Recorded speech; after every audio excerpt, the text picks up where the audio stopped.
आज मेरे लिए बड़ा गर्व और गौरव की बात है कि राज्य स्तरीय संविधान अमृत महोत्सव का आयोजन कुरुक्षेत्र यूनिवर्सिटी के इस ऑडिटोरियम में हम सब हर्षोल्लास के साथ मना रहे हैं।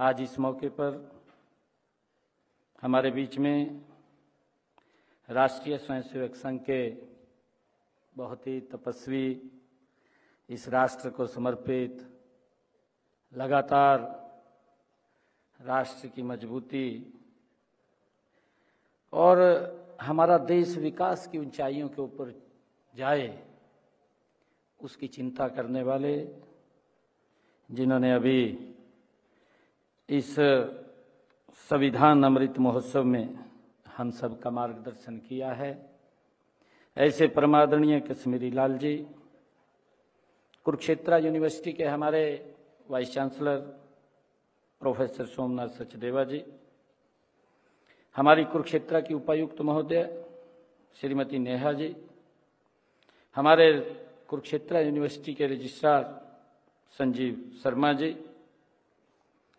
हमारे थानेसर के पूर्व मंत्री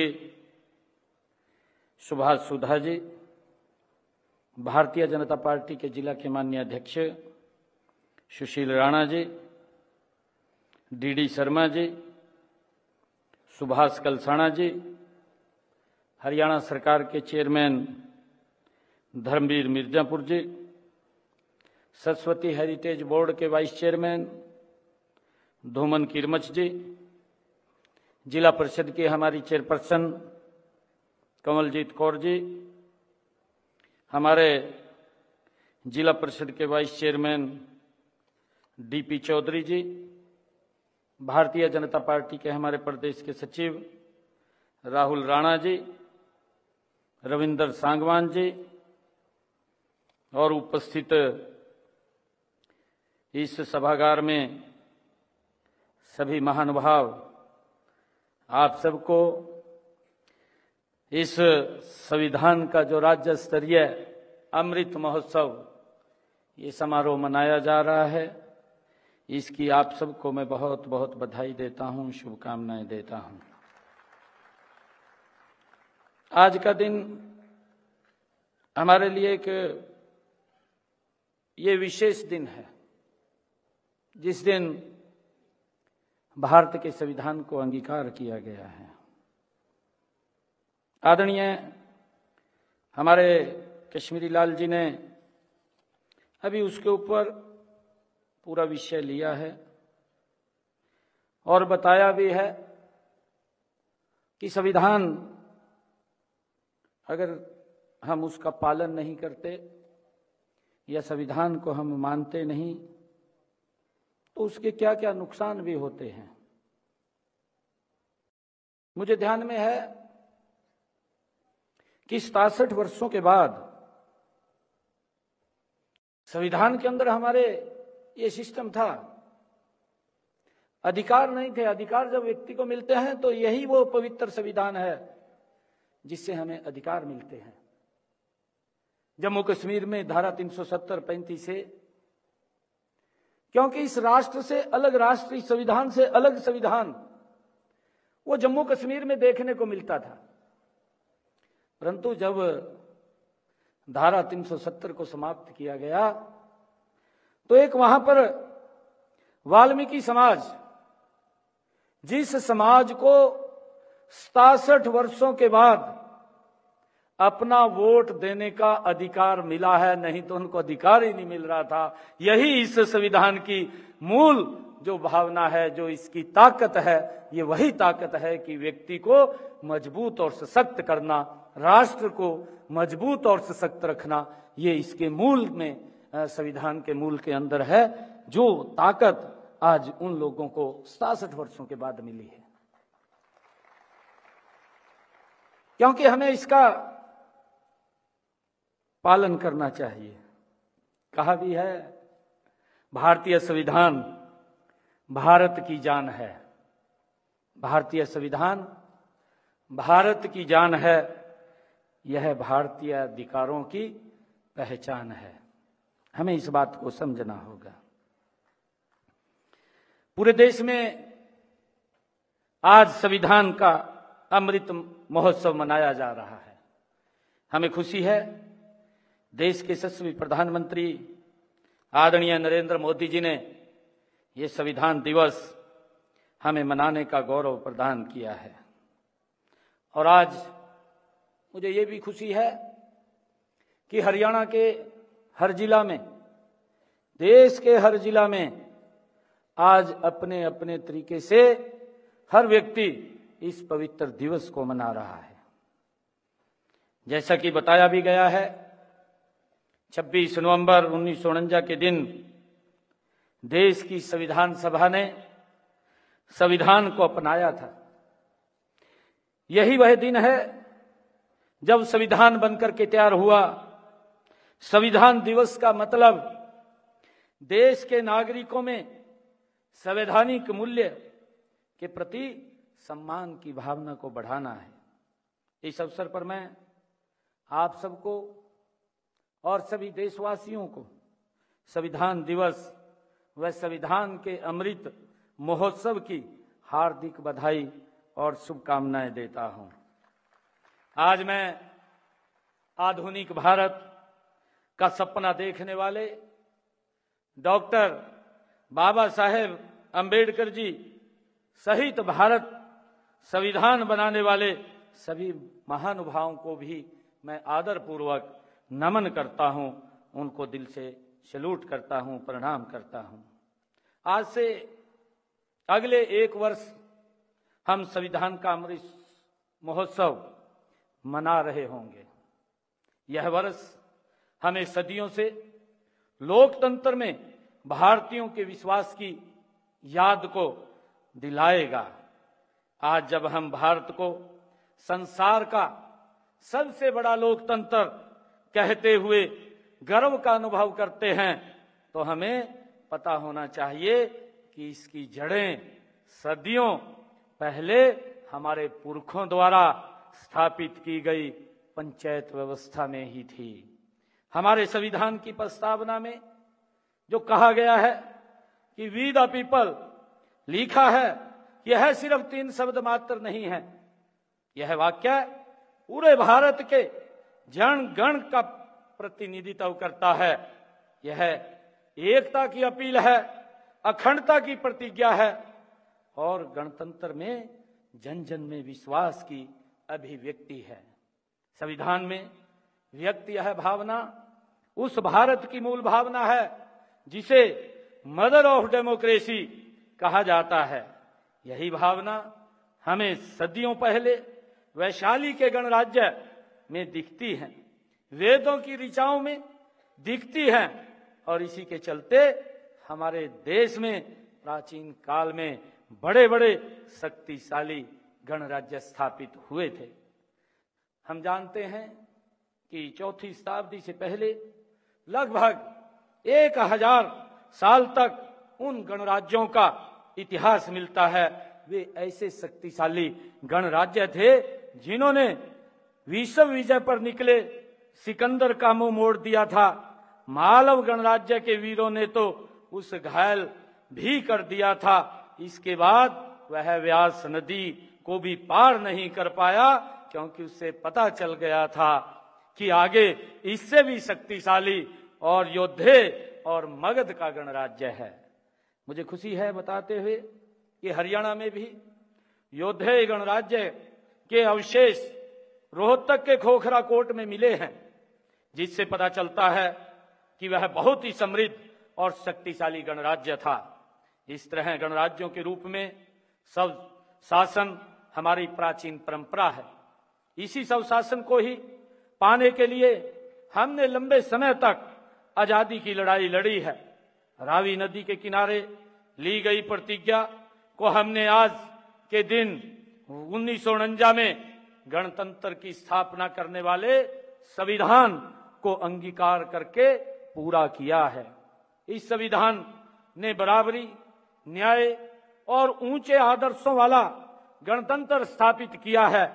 साथ ही सभी को विचारों की आजादी और उन्नति के समान अवसर दिए गए हैं। इससे हमें सब शासन देने के साथ ही विविधताओं से भरे इस देश को एकता के सूत्र में पिरो दिया है। आज जब हम संविधान दिवस पर संविधान के प्रति अपनी सच्ची निष्ठा व्यक्त करने और इसके अनुरूप आचरण करने का संकल्प लेने के लिए इकट्ठे हुए हैं, ऐसा ही संकल्प पूरे देश में आयोजित किए गए समारोह में भी लिया जा रहा है। मुझे खुशी है कि इस संकल्प की शुरुआत माननीय प्रधानमंत्री नरेंद्र मोदी जी ने वर्ष 2015 में संविधान निर्माता डॉक्टर भीमराव अंबेडकर जी की 125वीं जयंती पर उनके प्रति कृतज्ञता व्यक्त करने के लिए संविधान दिवस मनाने की घोषणा की थी। प्रधानमंत्री जी ने संविधान के महत्व पर प्रकाश डालते हुए ये शब्द कहे थे, अगर संविधान को सरल भाषा में मुझे कहना है तो हमारा संविधान dignity for India and unity for India, इन दोनों मूल मंत्रों का एक साकार करता है। आज देश माननीय प्रधानमंत्री नरेंद्र मोदी जी के नेतृत्व में मदर ऑफ डेमोक्रेसी के रूप में अपने प्राचीन आदर्शों और संविधान की भावना को लगातार मजबूत कर रहा है। आज खेल हो, स्टार्टअप हो, इंफॉर्मेशन टेक्नोलॉजी हो या डिजिटल पेमेंट्स हो, भारत के विकास के हर आयाम में युवा शक्ति अपना परचम लहरा रही है। मुझे ये भी खुशी है कि हमारे संविधान और संस्थाओं के भविष्य की जिम्मेवारी भी हमारे युवाओं के कंधों पर ही है। आज के युवाओं में संविधान की समझ और बढ़े, इसके लिए जरूरी है कि वे राजनीतिक विषयों पर चर्चा का हिस्सा बने। जब हमारा संविधान बना तब देश के सामने क्या परिस्थितियां थी, संविधान सभा की बहसों में उस समय क्या हुआ था, हमारे युवाओं को इन सब विषयों की जानकारी होनी चाहिए। जैसा अभी बताया भी गया है कि इस संविधान को बनाने में लगभग 2 वर्ष 11 महीने 18 दिन लगे और कुल मिलाकर के अगर हम देखें 1072 दिन इस पवित्र संविधान में बनाने के लिए लगे। और उसमें जो बैठकें हुई, बैठकों में जो चर्चा हुई, हमने उसके मूल में जाना चाहिए। वहां पर क्या चर्चाएं, क्या विषय के ऊपर बात हुई। एक इतना बड़ा संविधान, जो दुनिया का सबसे बड़ा संविधान आज हमें मिला है, मेरा युवा साथियों से अपील है कि हम इसके मूल के अंदर हमें जाना चाहिए। इससे उनकी संविधान को लेकर दिलचस्पी और बढ़ेगी और नई जानकारियां हमें उपलब्ध होंगी। इससे युवाओं में कर्तव्य, समानता और अधिकार जैसे विषयों को समझने का विजन भी पैदा होगा। हमारे संविधान की एक और विशेषता है, मुझे खुशी है बताते हुए कि जो आज के युवा भारत में और भी अधिक जरूरी हो गई है। हमारे संविधान निर्माताओं ने हमें एक ऐसा संविधान दिया है जो दूरदर्शी है, जो अपने आधुनिक विजन के लिए जाना जाता है। जब हम हमारे युवा इन्हें जानेंगे और उन्हें अपने सवालों का जवाब भी मिलेगा, इससे संविधान के प्रति जो निष्ठा पैदा होगी वह हमारे लोकतंत्र को, हमारे संविधान को और देश व प्रदेश के भविष्य को और मजबूत करेगी।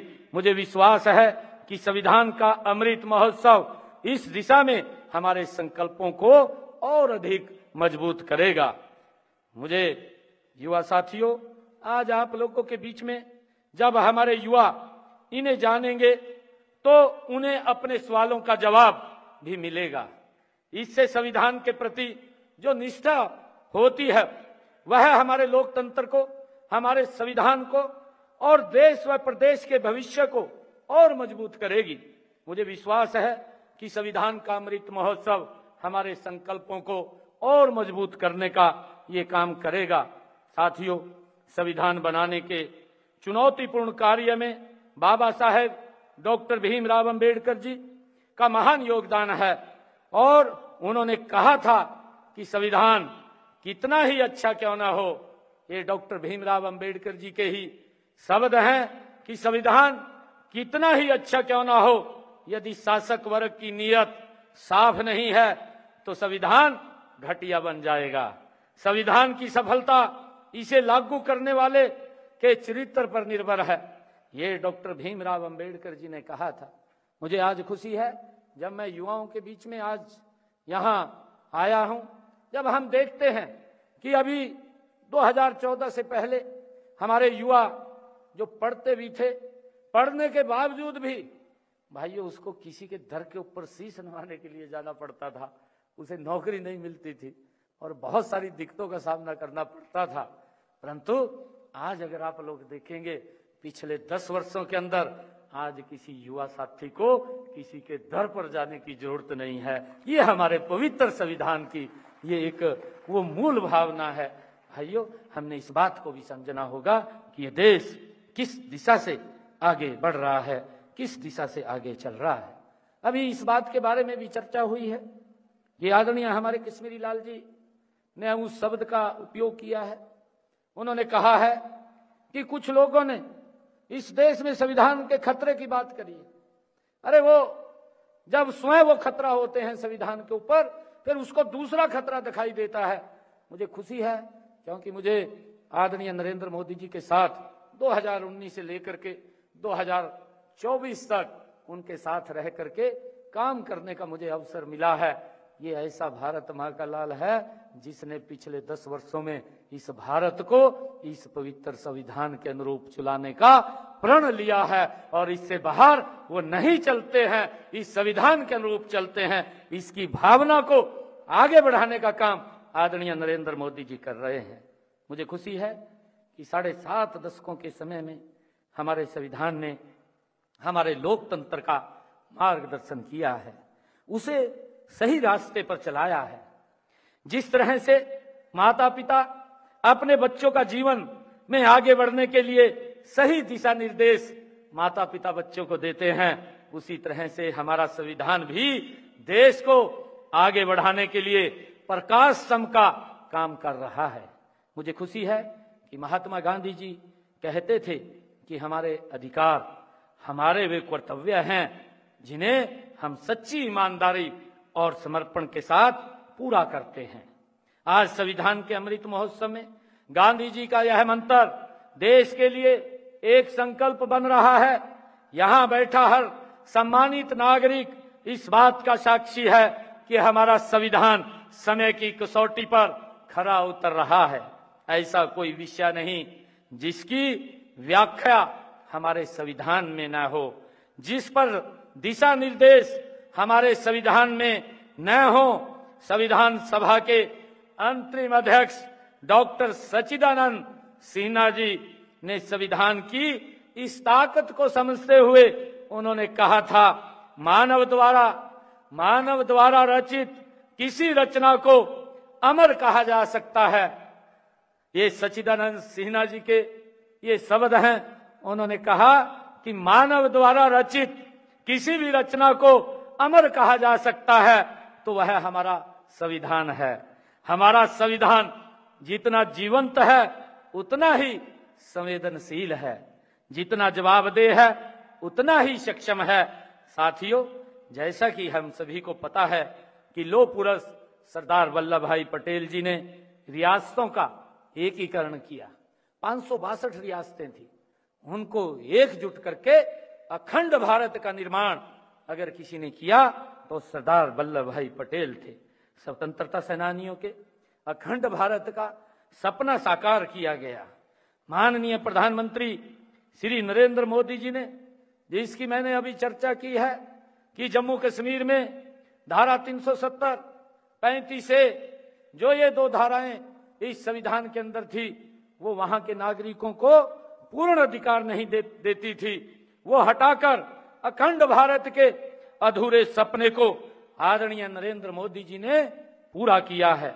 35A में तो एक और बड़ा दुर्भाग्यपूर्ण हम उसको कहेंगे, जो ये धारा इसके अंदर जुड़ी हुई थी। इस धारा के तहत जो हमारी जम्मू कश्मीर की बिटिया होती थी, अगर वो भारत में शादी करती थी कोई दुर्घटना उसके साथ घट जाती थी, अगर उसे वापिस परिवार में जाना पड़ता था तो उसके सारे अधिकार समाप्त हो जाते थे, उसको वोट का भी अधिकार नहीं रहता था। अगर बेटिया कोई जम्मू कश्मीर की पाकिस्तान के किसी लड़के से शादी करती थी तो उसके वो सारे अधिकार बरकरार रहते थे। ये इस प्रकार का इसमें ये धारा ये 35 थी, और जिसको समाप्त करके आदरणीय नरेंद्र मोदी जी ने इस पवित्र संविधान को और मजबूत करने का काम ये आदरणीय नरेंद्र मोदी जी ने किया है। मुझे खुशी है यह संविधान शिल्पी भारत रत्न बाबा साहेब डॉक्टर भीमराव अंबेडकर जी, सरदार वल्लभ भाई पटेल जी व डॉक्टर श्यामा प्रसाद मुखर्जी जी, जिन्होंने ये डॉक्टर श्यामा प्रसाद मुखर्जी जी का वो बलिदान है। क्योंकि जब हम देखते थे कि जम्मू कश्मीर के अंदर प्रवेश करने के लिए भी हमें परमिट लेने की आवश्यकता पड़ती थी, परमिट के बगैर हम नहीं जाते थे, और उसको विलय करने का ये निर्णय भारत के अंदर था, ये भारत का अभिन्न अंग था। परंतु जब डॉक्टर श्यामा प्रसाद मुखर्जी को इस बात का जानकारी लगी तो वो पैदल ही यात्रा लेकर के निकल पड़े, बिना परमिट के उन्होंने जम्मू कश्मीर के अंदर प्रवेश किया, और 1 महीने के अंदर ही उनकी वहां पर गिरफ्तार कर लिया गया, गिरफ्तार करके उनको मौत के घाट उतार दिया गया, जिसका आज तक भी पता नहीं चला। परंतु उनके अंदर बिना परमिट जाने से वो परमिट प्रथा समाप्त हुई है और संविधान को मजबूती मिली है। और आज हमें ये खुशी है जो आदरणीय हमारे डॉक्टर श्यामा प्रसाद मुखर्जी ने ये संकल्प लिया था कि इस देश का एक संविधान होना चाहिए, एक प्रधान होना चाहिए और एक ही निशान होना चाहिए। आज नरेंद्र मोदी जी ने 5 अगस्त के दिन इस धारा 370 और 35A को समाप्त करके इस अखंड भारत का निर्माण आदरणीय नरेंद्र मोदी जी ने किया है। आज बहुत सारे लोगों को, जिसकी मैंने चर्चा भी की है, कि वहां के जो लोग थे जो बहुत सारी सुविधाओं से वंचित रहते थे, जिनको वो सुविधाएं नहीं मिलती थी, क्योंकि संविधान ही हमारा वो अधिकार देता है कि एक वाल्मीकि समाज जो लंबे समय से वहां पर रहता था और उसको वोट का भी अधिकार नहीं था। ये दुर्भाग्यपूर्ण था कि वोट भी ना दे सके। कैसा लगता है कि अगर हम कोई काम करते हैं, मेरा पड़ोसी तो काम कर रहा है, परंतु अगर उसे काम करने के लिए अधिकार नहीं है तो उसका देश के अंदर वो गुलामी वाला स्थिति उसकी बनती है। तो ये अधिकार ये हमारे इस पवित्र संविधान ने दिए हैं।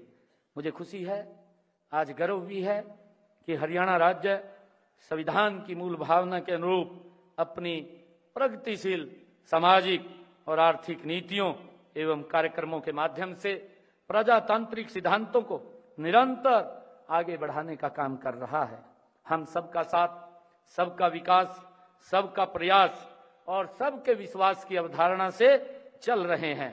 हम आधुनिक भारत के महान दार्शनिक और राजनीतिज्ञ पंडित दीनदयाल उपाध्याय जी के एकात्म मानववाद दर्शन एवं अंत्योदय के विजन को साकार करने के लिए प्रतिबद्ध हैं। आदरणीय साथियों, संविधान का अमृत महोत्सव हमारे लिए आत्मचिंतन करने का ये अवसर भी है। संविधान के तहत कार्य करने वाली सभी संस्थाओं को आज आत्मचिंतन करना चाहिए कि वे संविधान की मर्यादा का पालन करने में और संविधान की अपेक्षाओं को पूरा करने में कहां तक सफल रही हैं। संविधान को सामने रखकर कुछ गलत होता भी है तो उसमें गलती संविधान की नहीं बल्कि संविधान को लागू करने वाली संस्था की है। ये बड़ा हमारे लिए, क्योंकि जब हम इस पवित्र संविधान की प्रतिज्ञा लेते हैं और प्रतिज्ञा लेकर के अगर कोई काम संस्था या कोई व्यक्ति गलत करता है तो हमारे संविधान की गलती नहीं होती, ये गलती उस व्यक्ति की होती है जो उसको अपने जीवन में उतार रहा है। इसलिए हमने हमारे संविधान में जहां अधिकारों का उल्लेख है वहीं कर्तव्यों का भी वर्णन किया गया है। हमें कर्तव्यों और अधिकारों में संतुलन स्थापित करना चाहिए। संविधान का अमृत महोत्सव मनाने का लक्ष्य भी यही है कि हम कर्तव्य और अधिकारों को समझें, इन्हें समझकर जीवन में अपनाएंगे तो यह संविधान के प्रति हमारी सही समझ का प्रतीक तो होगा ही, साथ ही सच्चे नागरिक बनने का ये प्रमाण भी होगा। मैं आप सबको आज इस संविधान दिवस के अवसर के ऊपर आप सबको बहुत बहुत बधाई भी देता हूं और इन्हीं शब्दों के साथ मैं आप सबको, सभी प्रदेश व देशवासियों को संविधान के अमृत महोत्सव की एक बार फिर हार्दिक बधाई और शुभकामनाएं देता हूं। आप सबका बहुत बहुत धन्यवाद। जय हिंद, जय भारत। मैं माननीय मुख्यमंत्री जी से अनुरोध करूंगा एक सामूहिक संविधान प्रस्तावना का पाठन करें। सभी हम सब खड़े होंगे, सभी अपने स्थान पर खड़े होंगे।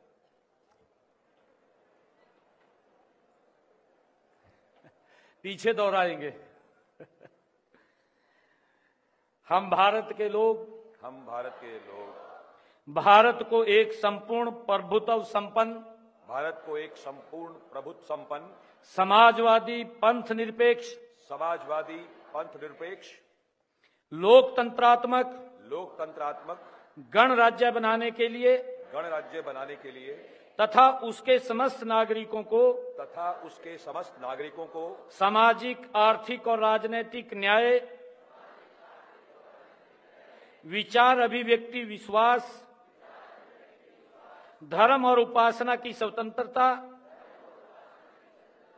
प्रतिष्ठा और अवसर की समता प्राप्त करने के लिए तथा उन सब में व्यक्ति की गरिमा और राष्ट्र की एकता और अखंडता सुनिश्चित करने वाली बंधुता बढ़ाने के लिए दृढ़ संकल्प होकर अपनी संविधान सभा में आज तारीख 26 नवंबर 1949 ईस्वी को एतद द्वारा इस संविधान को अंगीकृत, अधिनियमित और आत्माप्रीत करते हैं। Thank you.